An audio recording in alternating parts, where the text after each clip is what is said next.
আজকে সমাজের দিকে তাকান, এক ভাই আর এক ভাইকে জমি নিয়ে হত্যা করে ফেলে। গত কিছুদিন আগের কাহিনী।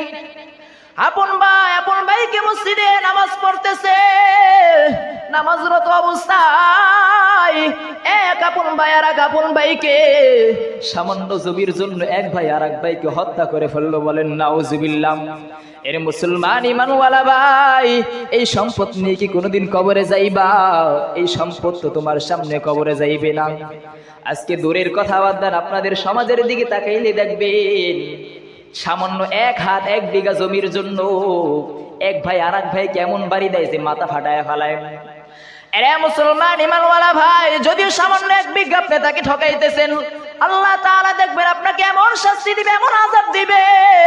আপনার সন্তান হয়তো পঙ্গু হইবে, আপনার হয়তো লুদা হবে, অথবা আপনার স্ত্রীকে আল্লাহ তাআলা এমন অসুস্থ দিবেন, ওই এক বিঘা জমিন তাকে ঠকানোর কারণে আল্লাহ তাআলা আপনাকে এমন আযাব দিবেন জীবনে কোনোদিন কল্পনাও করতে পারবেন না।